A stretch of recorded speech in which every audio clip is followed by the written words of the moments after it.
This is a Global Digest, and we are podcasting global issue from around the world. Before we further discussion, why don't you introduce yourself to our audience? Where are you right now? What is your background? Please, Inga. Yes, I'm in Liechtenstein right now. I'm a security risk officer of FOXPEDITION. I was a police officer before for 10 years in Germany, and by being on a trip to South America, I saw how wrong you can do your travels, how uninformed people sometimes travel, and how dangerous the situations are that people get in.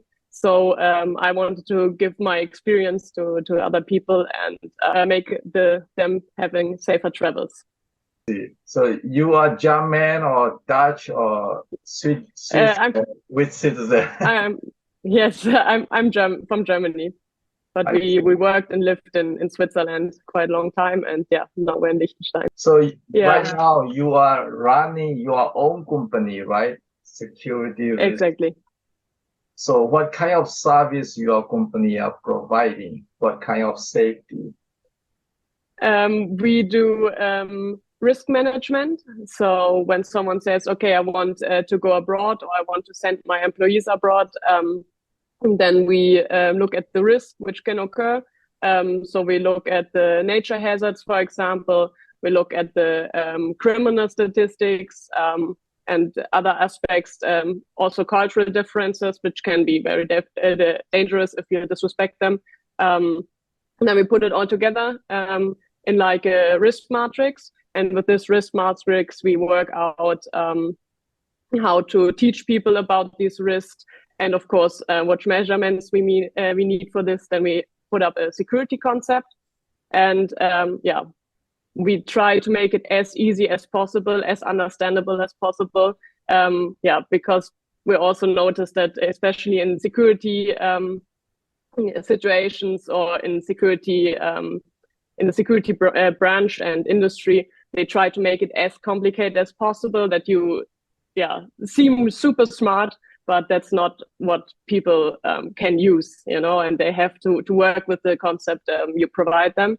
And if they get the concept and they are taught, then we also provide, like a hotline that they can call us 24/7 if something goes wrong.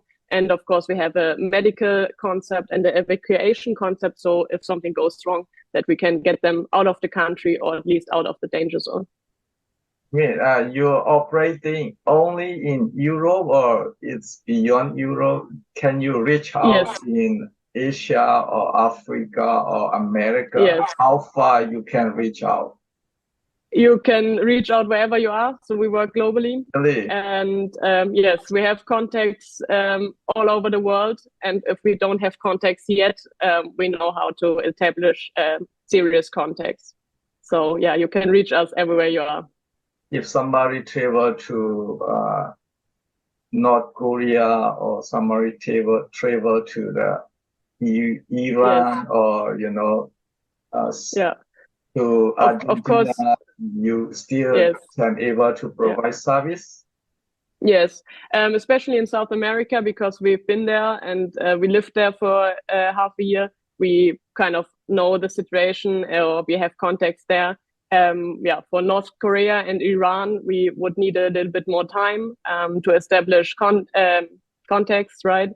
And but the progress is more or less the same all over the world.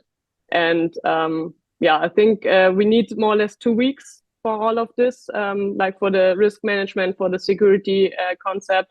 If you call us like, okay, I'm leaving tomorrow, might be a little bit more difficult to get a real good concept to make it real safe. But of course, we always try our best. If someone calls us like, I need to leave now, then of course we still try to do our best to make the travel as safe as possible.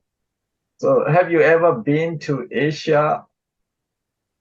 We've been to Nepal. It was in 2017. It was way before all of this. I have a security company thing.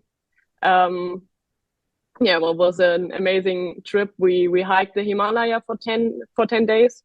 And yeah, we went to Annapurna base camp, and yeah, it was really interesting, especially because the culture is so different from what I know. And yeah, I really loved it. I really want to go back. And in winter we fly to Thailand, and hopefully we can travel around a bit. So maybe also to Myanmar or Cambodia. Let's see. Right. We need such kind of a good service, It's very interesting, your program, but I confuse with travel insurance. It's similarity or what are differences with travel insurance? Because travel insurance also cover a lot of, Hmm. guarantee and safety if accident or something. Yes. How's your program? Is same with travel insurance? We work together with travel insurance. Yeah, because what we do is more like prevention. So we try to teach the people as much as possible that nothing happens. But of course, if something happens, they still need a travel insurance because I cannot say, hey, our concept is like 100% yeah, secure. That's just not possible. You just cannot say it. It would be very unserious to say, hey, with this concept, you're 100% sure nothing will happen to you. So, of course, if you travel to a country, I have a travel insurance. I think everybody would need the travel insurance. Yeah, but if you say I'm going somewhere, then we can also make contact to a travel insurance for you or for the travelers who want to go. So I think it's a really important part of safety and security abroad. So you did not guarantee for like travel insurance. You just a kind of counseling. Exactly. Yeah. Yeah. I mean, I think the prevention is something most people forget because they say, hey, I have a travel insurance. If something happens, yeah, then I can call someone and everything is good. Yeah, but you still need to do all of this. You still need to know which side of the road you're driving. For example, if you're driving a car, you still need to know what are the cultural differences. What can I do? What can't I do? What are the illnesses which are there, which I might not know in my home country. So all of this is still very important part because even if you break your leg and you have a travel insurance, do you know, can they get you out of there? Do you know when to call them? Can you call them at midnight? And that's all things you don't know about your travel insurance. But of course, still you need, if you need to go to hospital, someone needs to pay for this, and it's better with a travel insurance for sure. So you open for 24-hour hotline, right? Yes. So at least people can access hotline. Yes. Yes. And That's one. communicate. It's one of. Your Yes. It's one of. Yeah. Yeah, it's one of our services because we also noticed that, especially in yeah, in the industry background, yeah, if you try to call someone on Saturday evening, of course, no one will pick up because it's Saturday evening and all the offices are closed. So, but there are some incidents which cannot wait for 48 hours till you're back in the office. So that's why we said, okay, if we provide our service, then this 24/7 hotline is a must, so that people can call us whenever they want or they need to, and we can try to get them some help. What about visa case? Have you ever deal with visa issue? Yeah, when we traveled to South America, we wanted to stay a little bit longer. So we got the cedula from Paraguay. So it's like yeah, a piece of paper that you can stay longer in the country or as long as you want to, and you can have a residence and buy a home and work. And yeah, they in the internet they always advertise like, hey, you can get it in 1 week and you don't even have to be in the country. But yeah, for me it sounds like a scam because for us it took I think 7 months to get all the paperwork done. We had to travel several times into the country to take photos, for example. We needed to go to the police to get the fingerprints. And yeah, so I personally, if I see something in the internet like, oh, you can get your residency here in like 2 days, you don't even have to come here, I think it's, yeah, more scam than a real thing. And yeah, also I needed a work visa for Namibia because I worked in Namibia the last 2 months. And yeah, they said 2 weeks are enough. And I think it took 5 weeks in the end. So if you say you need a visa or something, you always need to schedule way more time than you think you need. Yes, usually they delay, right? Yes, yes. And sometimes there is a corruption or We would try in this case, we would try to make good contacts inside the country, maybe to the council or to a good lawyer there. Because yeah, I personally I'm not a lawyer, so I would try to make contact there. Of course, it's really really difficult because yeah, even if you call in the office, people sometimes don't know, oh, where's this document, or documents are lost, and you always think, yeah, it's a very professional and smooth situation, but yeah, it's not for us. For example, in Paraguay, I think they just lost some documents of us while we had to come back. So what I personally do, I just call regularly and ask, hey, how is it? Do you need something from me? What can I do? How is the progress going? Yeah, but if you say you have serious problems, of course, we would try to get you a lawyer or contacts to the embassy. Yeah, I can call the German embassy in Paraguay, for example, and ask them, hey, what's going on? What can I do? And in every other country, yeah. right, because some staff are corrupt and they, do Yes. Yeah. unfairly and unfairly. They don't want to deal somebody if they don't like if they Exactly. if they hate somebody personally, they just don't do, even though the applicant they provide all the document, they just personally ignore or unconcern the application. Yeah. Yeah. That's a really good point because yeah, I also experienced that in Paraguay, or with the Paraguayan embassy. I always was very, very friendly and was going quite fast, I would say. And other people, they didn't really get their documents. And yeah, they didn't even can go to Paraguay because yeah, they didn't have any documents or any feedback from the Paraguay embassy in Germany. So I think being friendly also is a very big point. Also, if you are in a police control, for example, or in a checkpoint, always be very friendly. Don't put pressure on them. Don't hurry them. Yeah, just be as friendly as possible. And yeah, for me personally, it always worked very good. And yeah, I know a lot of people which have been like a little bit yeah, try to be a little bit unfriendly because they thought, hey, I need to make a point here, but yeah, normally it backfires and you don't get anywhere. So very good point. Especially for international organization or UN office located country like Swiss and US, they are also United Nations. So a lot of UN meeting participant or diplomat or delegate, sometimes they have a problem of visa. They want to say because the people just want to enter and they don't want to going back home. But they are hosting UN in their country. There will be a lot of delegate, even participant and diplomat.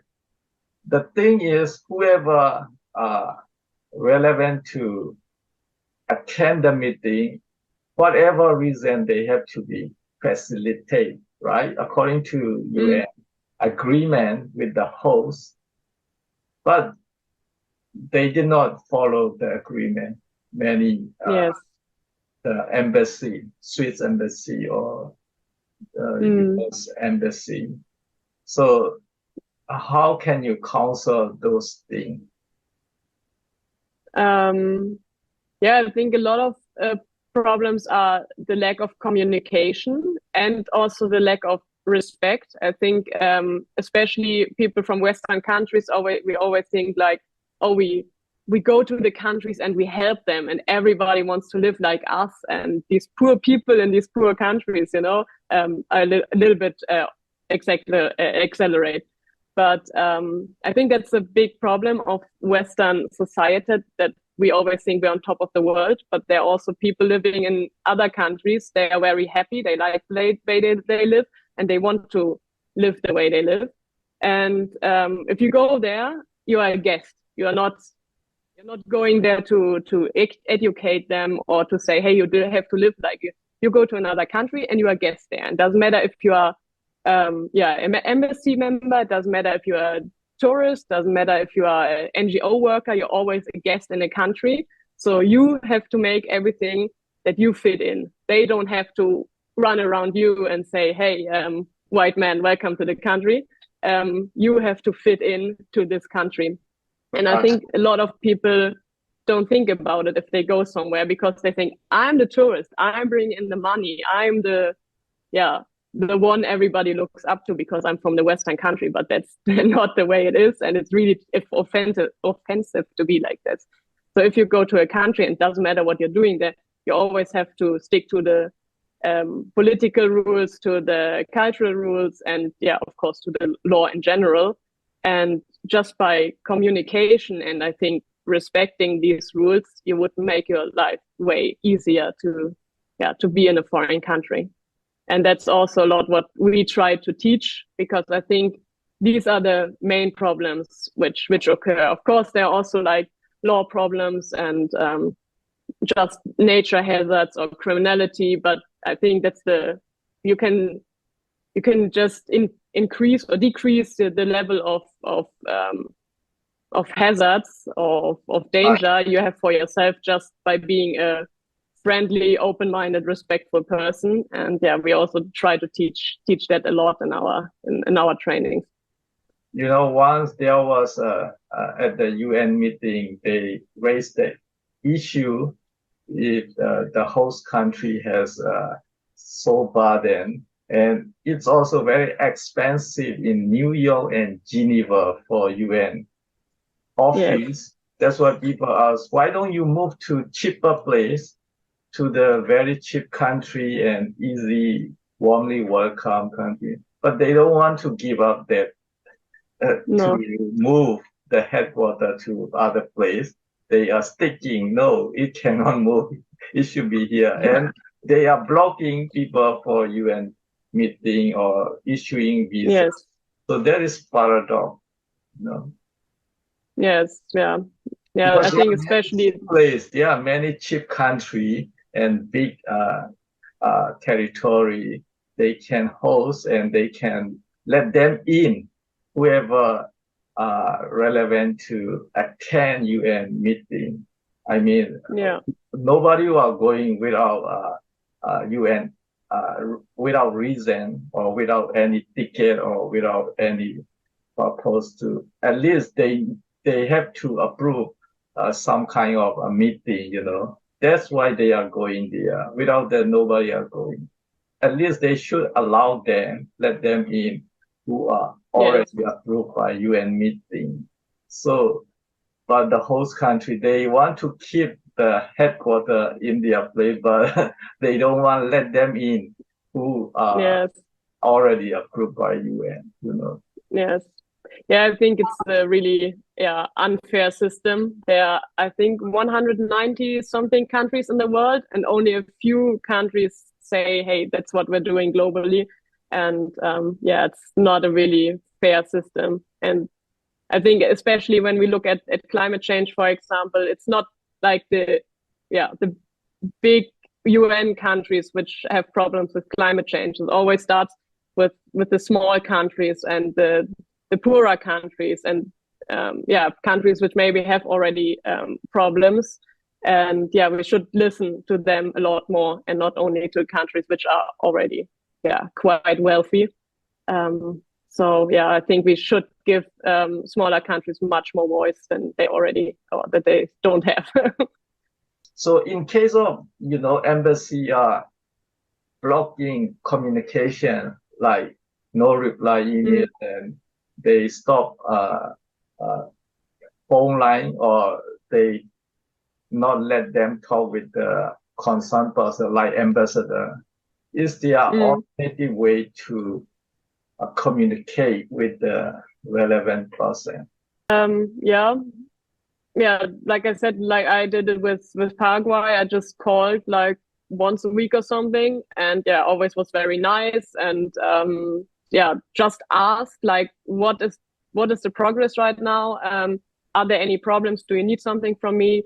And yeah, for me it worked quite good. If you say, okay, they're blocking me completely, you can try to get a lawyer. But of course, if they don't let you in, they don't let you in. And you have to try it again another time. But yeah, before that, I would try everything you could. Yeah, for yourself, just call, just be friendly, and yeah, if not, get a lawyer. And yeah, if they don't want to let you in, you can always try a neighbor country as well. If you say, okay, Switzerland doesn't let me in, you can try Germany, you can try Austria, you can try Liechtenstein, you can try Italy, France. Yeah, I know a lot of people who come from other countries. I know a girl from Bolivia, for example. She wanted to fly to Europe, but Europe didn't let her in, so she flew to Turkey and tried again when she was in Turkey. Of course, we have EU, so of course they talk to each other because it's one community, but also it's a little bit different from country to country. So you can just try, and like this girl from Bolivia did, she wasn't allowed in the EU, but she was allowed in Turkey, and Turkey is close to the EU. So, and if you are in Turkey, or close to the EU, maybe you have different information. You also have a different status, maybe then. If you show, hey, I'm traveling and I'm doing good,